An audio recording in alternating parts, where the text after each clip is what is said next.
മുട്ടിൽ മരമുറിക്കേസിൽ special public prosecutor ചൂണ്ടിക്കാട്ടിയ കാര്യങ്ങളിൽ report നൽകാൻ അന്വേഷണ ഉദ്യോഗസ്ഥന് എഡിജിപിയുടെ നിർദ്ദേശം. രേഖകൾ പരിശോധിച്ച് 10 ദിവസത്തിനകം റിപ്പോർട്ട് നൽകാനാണ് തിരൂർ ഡിവൈഎസ്പി വി ബെന്നിക്ക് നിർദ്ദേശം നൽകിയത്.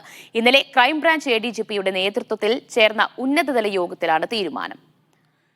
അനീസ് അലി വിവരങ്ങൾ നൽകും. അനീസ് അലി, ഇപ്പോൾ അന്വേഷണ ഉദ്യോഗസ്ഥന്റെ റിപ്പോർട്ട് കൂടി പരിഗണിച്ച ശേഷമായിരിക്കുമോ തുടരന്വേഷണം?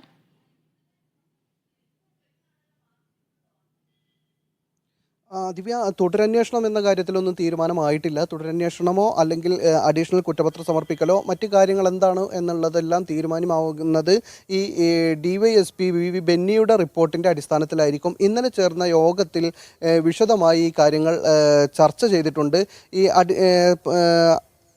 സ്പെഷ്യൽ പബ്ലിക് പ്രോസിക്യൂട്ടറായ അഡ്വക്കേറ്റ് ജോസഫ് മാത്യു ഈ മാസം 8-ാം തീയതിയാണ് ADGP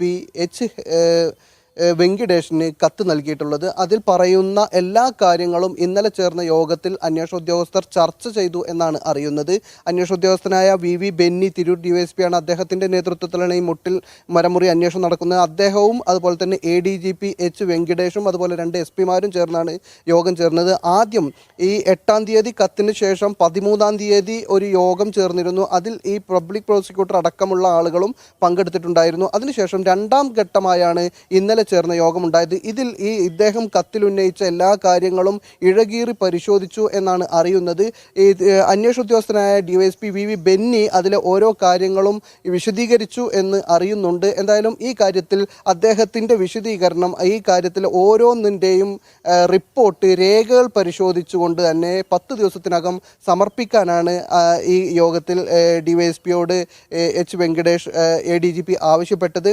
എന്തായാലും അതിനുശേഷമായിരിക്കും ഇതിൽ എന്തെങ്കിലും ഒരു നടപടി, ഈ പബ്ലിക് പ്രോസിക്യൂട്ടറുടെ ആരോപണങ്ങളിൽ എത്രത്തോളം വസ്തുതയുണ്ട്, അത് ശരിയാണോ, അതല്ലെങ്കിൽ അങ്ങനെയാണെങ്കിൽ അതിൽ പിന്നെ എങ്ങനെയാണ് മുന്നോട്ട് പോകേണ്ടത് തുടങ്ങിയ കാര്യങ്ങളിലൊക്കെ തീരുമാനമാവുക. എന്തായാലും ഇത് ഗൗരവത്തിലാണ് അന്വേഷണ ഉദ്യോഗസ്ഥരും സർക്കാരും കാണുന്നത്. കാരണം കേസ് വാദിക്കേണ്ട പബ്ലിക് പ്രോസിക്യൂട്ടർ ഒരു തട്ടിലും അന്വേഷണ സംഘം മറ്റൊരു തട്ടിലും ആകുക എന്നത് അതിഗുരുതരമായൊരു സ്ഥിതിവിശേഷമായിരുന്നു. അത് എന്തായാലും മുന്നോട്ട് കൊണ്ടുപോകാൻ ഉദ്ദേശിക്കുന്നില്ല എന്നാണ് മനസ്സിലാകുന്നത്. എന്തായാലും വരും ദിവസങ്ങളിൽ ഇത് സംബന്ധമായ കൂടുതൽ വിവരങ്ങൾ ലഭ്യമാകും.